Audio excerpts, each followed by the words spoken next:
বিয়ে হয়ে বর্ধমানের অজগ্রাম থেকে কলকাতায় শ্বশুরবাড়িতে এসেছে শোভনা। এই মাত্র কয়েকটা মাস। বাড়ি থেকে সম্বন্ধ করে দেখে শুনে বিয়ে। শোভনাদের গ্রামের পাশের গ্রামে ও শাশুড়ির কেমন এক লতায় পাতায় আত্মীয়ের বাড়ি। তাদের মাধ্যমেই সম্বন্ধ। শোভনা দেখতে শুনতে যথেষ্ট সুশ্রী, গৃহকর্মে নিপুণা। আর হবে নাই বা কেন? বাপ মা মরা মেয়ে, কাকা কাকির সংসারে অবহেলায় আগাছার মতো বেড়ে ওঠা। কাকির সংসারের জোয়াল শোভনার কাঁধে, সেই 14 বছর বয়স থেকে। ওই বছরই শোভনার মা মারা যায় সাপের কামড়ে। এমনই এক শ্রাবণের সন্ধ্যায় গ্রামের রাধামাধব মন্দিরে আরতি দেখে ফেরার পথে একদম মা মনসার বাহনের ঘাড়ে পা। কয়েক মুহূর্ত মাত্র। 4টি বিষদাঁত ফুটিয়ে বিস্তলি ফাঁকা করে সবটুকু বিষ ঢেলে দিয়েছিল বোধহয়। পায়ের চাপে আঘাতপ্রাপ্ত ক্রুদ্ধ কালাজ। মুখে গ্যাজলা উঠে ঘণ্টাখানেকেই সব শেষ। হাসপাতালে ডাক্তার বলেছিলেন, 1 কালাচের বিষ, 2 ভয়, হার্ট ফেল করেছে পেশেন্ট। শোভনা একলাটি হয়ে গেল। বাবা তো সৈনিক ছিল, ভারতীয় সেনাবাহিনীতে। কি সুন্দর গাঢ় জলপাই রঙের ওড়ি পরে ছুরিতে বাড়িতে আসত। শোভনা তখন খুব ছোট। আবছা ধোঁয়া ধোঁয়া মনে পড়ে। বাবা এলেই বাবার টুপিটা মাথায় পরে লেফট রাইট করে সারা বাড়ি দাপিয়ে বেড়াত শোভনা। মা ঠাকুমা ধমকালে কোলে তুলে চুমুতে ভরিয়ে দিত বাবা। তারপর একদিন কাকা গিয়ে স্কুল থেকে তাড়াতাড়ি বাড়িতে নিয়ে এলো, ছুটি হওয়ার আগেই। বাড়িতে এসে 7 বছরের ছোট্ট শোভনা দেখেছিল ঠাকুমা অজ্ঞান। দাদু মাথায় হাত দিয়ে কেমন একটা ঘোলাটে চোখে আকাশের দিকে তাকিয়ে আছে। আর মা দুপা সামনে ছড়িয়ে দেওয়ালে হেলান দিয়ে বসে আছে। চোখ দিয়ে অবিরল জল ঝরে পড়ছে, শ্রাবণের ধারার মতো। সেও এক শ্রাবণী ছিল। স্বাধীনতা দিবসে স্টান্টের মহড়া দিতে দিতে কীভাবে যেন মোটর বাইক সমেত ছিটকে পড়েছিল বাবা। খুব ভালোই বাইকার ছিল, তাও বৃষ্টি ভেজা পথে বাইকের চাকা স্কিড করেছিল। মাথায় গুরুতর চোট, ইন্টারনাল হ্যামারেজ। বাঁচানো যায়নি বাবাকে। 2 দিন বাদে বাবার দেহটা বড় একটা কাঠের বাক্সে করে গ্রামের বাড়িতে এসে পৌঁছেছিল। কয়েকজন সেনাবাহিনীর অফিসার আর পুলিশ মিলে জিপে করে এনেছিল বাক্সটা। তারপর মায়ের শাখা ভাঙা হলো, সিঁদুর মোছা হলো, সাদা থান পরানো হলো মাকে। ছোট্ট শোভনা বুঝল ওর মায়ের জীবন থেকে রং হারিয়ে গেল। তারপর দাদু ঠাকুমাও খুব বেশি দিন আর বাঁচেননি। বড় ছেলের শোক সামলানো কঠিন ছিল। 2-3টে বছর কোনো রকমে। তারপর বাড়ি ফাঁকা। মাও যেন কেমন একটা হয়ে গিয়েছিল। কাকার সামান্য রোজগার আর বাবার পেনশন দিয়ে সংসারটা কাকা কাকি টেনে নিয়ে যাচ্ছিল।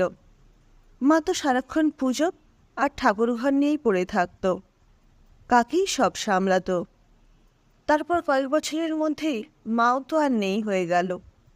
কাকা কাকি শোভনার দায়িত্ব ঝেড়ে ফেলেনি ঠিকই, তবে মাথায় করেও রাখেনি। সারাদিন কাজ আর কাজ। কাকা কাকির সংসারের জোয়াল অলিখিত এক চুক্তিতেই শোভনার কাঁধে উঠে গিয়েছিল। লেখাপড়াটা তাই আর হয়ে ওঠেনি। ক্লাস 9-এর মাঝপথেই থেমে গিয়েছিল। 20 পেরিয়ে 21-এ পড়তেই এই বিয়ের সম্বন্ধ। আর কাকা কাকিও দুবার ভাবেনি। ভালো ঘর, ভালো বর, এরকম নিখরচায় কোথায় আর মিলবে। সুতরাং শোভনার বিয়ে হয়ে গেল জ্যোতিষ্কের সাথে। কলকাতায় শ্বশুরবাড়িতে এসে পৌঁছল শোভনা, এক বুক স্বপ্ন আর অপরিসীম আশা নিয়ে। এসে কয়েকদিনের মধ্যেই শোভনার কাঁধে উঠে গেল সংসারের জোয়াল। একই কাঁধ, একই জোয়াল। সংসারটাই শুধু বদল হয়েছে। শোভনার ভবিতব্য যেন ভাত কাপড়ের বিনিময়ে কাকার বাড়ি থেকে শ্বশুর বাড়ি। শোভনা মানিয়ে নিয়েছে। মানিয়ে নেওয়াই তো ধর্ম তার মতো অশিক্ষিত গেও মেয়ের। এই কথাটা শ্বশুরবাড়িতে কেউ তাকে মুখে না বললেও তাদের হাবভাবে শোভনা বুঝেছে। শোভনার বর খুব বড় চাকরি করে। বিয়ে হওয়া থেকেই দেখছে রোজই হিল্লিদিল্লি করে বেড়ায়। কদাচিৎ কলকাতার বাড়িতে থাকে, থাকলেও অনেক রাত করে বাড়িতে ফেরে, চুচ্চ নেশাগ্রস্ত অবস্থায়। গ্রামে কেউ অমন করলে তার বউ ঝগড়া করে পাড়া মাথায় করে বরে নেশা ছুটিয়ে দিত। এমনই দেখেছে শোভনা। তবে কলকাতা শহরে অচেনা পরিবেশে হয়তো সবাই এমন। শোভনা জানে না। তবে টু শব্দটিও করে না শোভনা। কলের পুতুলের মতো রাতের বিছানায় দাঁতে দাঁত চিপে বরের বীভৎস সোহাগ সহ্য করে। এভাবেই পার হয়ে যাচ্ছে দিন। সারাদিন প্রচুর কাজ থাকলেও সন্ধ্যের পরে তেমন কিছু কাজ নেই। শোভনা বসে বসে সেলাই করে। এটাই তার শখ। খুব সুন্দর সেলাই করে শোভনা। বিয়ের আগেও করত। কিছু টাকাও পেত তাতে। কোথা থেকে যেন ওদের গ্রামে পুতুল মাসি কাজ জোগাড় করে আনত। অনেকেই করত। তবে শোভনার হাতের কাজের আলাদা কদর ছিল। মখমলের মতো মসৃণ সিল্কের শাড়িতে শোভনার সূচের ফোড়ে রঙিন সুতোয় ফুটে উঠত সীতার বনবাস, শকুন্তলা তপবন, মা দ্রৌপদীর স্বয়ম্বর সভা। পুতুল মাসির চোখ ফেরাতেই পারত না। একবার পুতুল মাসির সঙ্গে প্যান্ট শার্ট পরা এক মেয়ে এসেছিল, কঙ্কাবতীদি। শোভনার থেকে বেশ খানিকটা বয়সে বড়। শোভনার ছবি তুলে নিয়ে গিয়েছিল, আর একটা রঙিন কাগজের কার্ড দিয়েছিল। তাতে কঙ্কাবতীদির নাম, ঠিকানা, ফোন নাম্বার লেখা ছিল। কঙ্কাবতীদি কাকা কাকির কাছে বলেছিল যে ও শোভনাকে সঙ্গে করে বিদেশে নিয়ে যেতে চায়। ওর হাতের কাজের এক্সিবিশন না কি একটা করতে চায়। অনেক টাকাও পাবে শোভনা তাতে। কাকা কাকি মুখের ওপর শটান মানা করে দিয়েছিল। শোভনার বিয়ে ঠিক হয়ে গেছে তখন। সেই কথাটাই রুক্ষভাবে জানিয়ে দিয়েছিল। শোভনা আর সাহস পায়নি কোনো কথা বলতে। এখন বিয়ের পর তো আর কোনো প্রশ্নই নেই। পুতুল মাসির আনা শাড়িতে মনোরম সব দৃশ্য ফুটিয়ে তুলবে। তবে সুশ্রুতর বাক্সটা এনেছিল সঙ্গে করে। শোভনা নিজের ঘরে বসে সন্ধ্যের পরে নিজের বিয়েতে পাওয়া হালকা সাদামাটা শাড়িতে কলকা মোটিভ করে আকর্ষণীয় করে তোলে। বিছানা চাদরের কোণে, বালিশের ওয়ারে, কুশান কভারে। তবে সবটাই লুকিয়ে, সবার চোখের আড়ালে। কখনো কোনো নকশা সেলে কেউ দেখে ফেলে, কেউ কোনো বিষয়ে জিজ্ঞাসা করলেও শোভনা জানে না, এমনই ভাব দেখায়। সেলাই করতে করতে চোখটা লেগে এসেছিল শোভনার। সারাদিনের পরিশ্রমের ক্লান্তি। তার মধ্যে আজ সন্ধে নাগাদ খুব ভারী বৃষ্টি হয়েছে। ভ্যাপসা গরম থেকে মুক্তি খানিকটা। কলকাতা শহরে বসে কে বলবে শ্রাবণের শেষ এটা। শ্রাবণ মাসটা শোভনার ভালো কাটে না। বাবা মা দুজনেই তো এই শ্রাবণ মাসেই চলে গেছেন না ফেরার দেশে। এই এত বড় পৃথিবীটাই শোভনাকে একদম একলা করে দিয়ে উদাস হয়ে থাকে শোভনা। ভাবছিল নিজের এই পরের হাতে তোলা জীবনটা নিয়ে।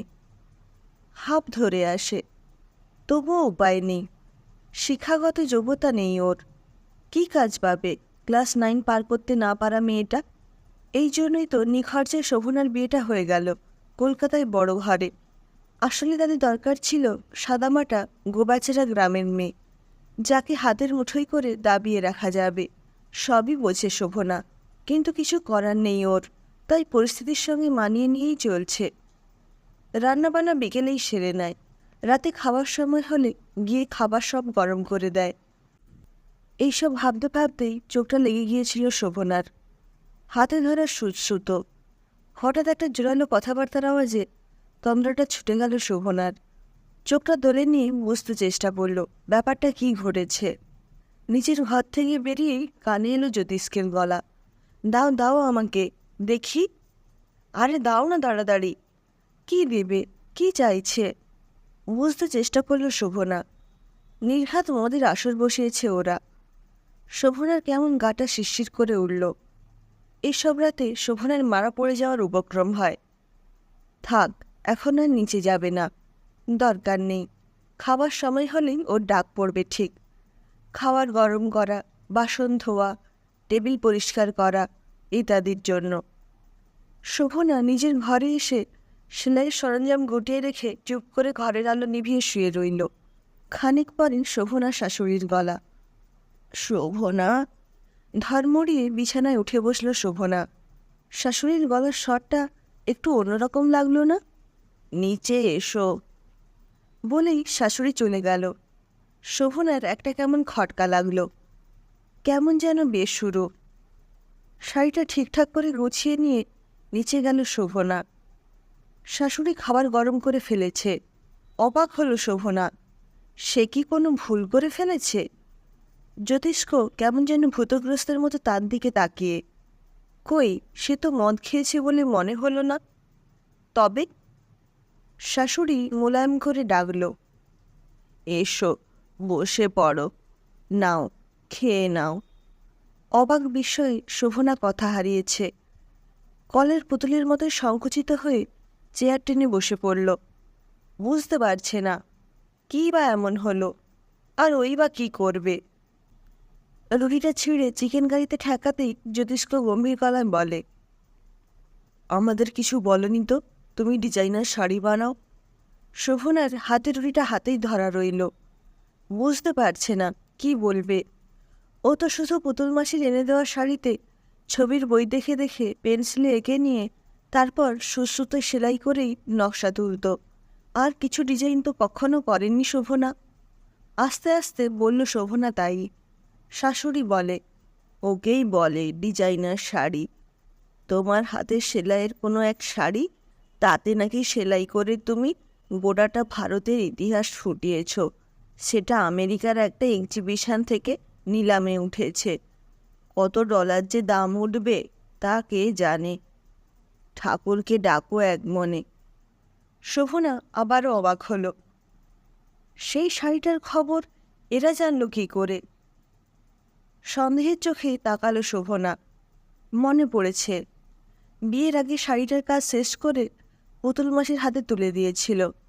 নিজের স্কুলে পুরনো ইতিহাস বইয়ের পাতা থেকে দেখে শাড়িটাতে ভারতের স্বাধীনতা আন্দোলনের ছবি এঁকে নিয়ে সুশ্রুতোয় ফোঁড় তুলে ফুটিয়েছিল। মহাত্মা গান্ধীর চরকা কাটা, নেতাজির আজাদ হিন্দ ফৌজের সামনে দাঁড়িয়ে অভিবাদন গ্রহণ করা, মাতঙ্গিনী হাজরা গুলি খেয়েও জাতীয় পতাকা সোজা করে ধরে রাখা, হাসির মঞ্চে ক্ষুদিরাম, আরও কত ছবি, যা যা শোভনা ওর ক্লাস 9 পার করতে না পারা শিক্ষা জীবনের ইতিহাস বইতে দেখেছিল, তার সবই ফুটিয়েছিল। স্বাধীনতার ইতিহাস। শোভনার মনে হয় ওর বাবার নামও জড়িয়ে আছে ভারতের স্বাধীনতার ইতিহাসে। বাবাও তো সৈনিক ছিল, তবে স্বাধীন ভারতের। চোখ ভিজেই আসে শোভনার। ওই শাড়িটাই ওর শেষ কাজ ছিল। কিন্তু এরা কি করে জানলো এত কথা? শোভনার চোখে অপার জিজ্ঞাসা দেখে জ্যোতিষ্ক বলে, কঙ্কাবতী এক্সক্লুসিভ ডিজাইনার তোমার ছবি সমেত নিউজ আর্টিকেল আর তোমার হাতের কাজের সব ছবি ফেসবুক, ইনস্টাগ্রাম সব জায়গায় প্রমোট করছে। খুব শিগগিরই কলকাতাতেও এক্সিবিশন হবে। আপাতত কঙ্কাবতী আমেরিকায় বসেই এসব করছে। রীতিমতো ভাইরাল হয়ে গেছে, কয়েক মিলিয়ন ভিউজ। জ্যোতিষ্কের চোখে সম্ভ্রম। শাশুড়ি শোভনার পাতে আর একটু চিকেন কারি তুলে দিল। শোভনা উচ্ছ্বসিত হতেও ভয় পাচ্ছে, লজ্জা পাচ্ছে, কিছুটা সংকোচ। শাশুড়ি শোভনার মাথায় হাত রেখে বলে, তোমার বিছানার চাদরে ফুল তোলা নকশা দেখেই আমার সন্দেহ হয়েছিল। মিলেই গেল, আমার গুণী মেয়ে। সন্ধ্যের পর থেকেই নাকি পরপর খালি ফোনের পর ফোন আসছে জ্যোতিষ্ক শোভনার শাশুড়িকে শুভেচ্ছার অভিনন্দন জানিয়ে। শোভনা তো ফেসবুক কী জিনিস সেসব জানেই না। ভাবলেও কঙ্কাবতীর দিকেই কাল একবার ফোন করে জানব সত্যি কিনা এসব। রাতে শুতে এসে আজ জ্যোতিষ্ক খুব নরম গলায় বলে, বাবা এখন তো মিলিয়নিয়ার বউ। তবে ব্যঙ্গ নয়, সমীহ করে। সেটা বুঝল শোভনা। আলো নিভিয়ে শুতেই জ্যোতিষ্ক জড়িয়ে ধরে কাছে টানে শোভনাকে। শোভনা আলতোভাবে জ্যোতিষ্কের হাত ছুঁয়ে বলে, আজ আর ভালো লাগছে না।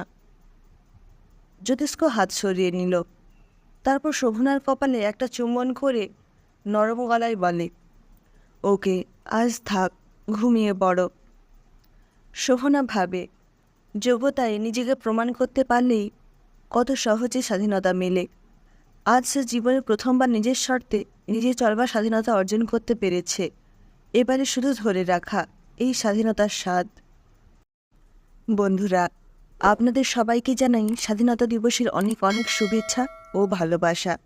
সবাই ভালো থাকবেন, সুস্থ থাকবেন। টাটা।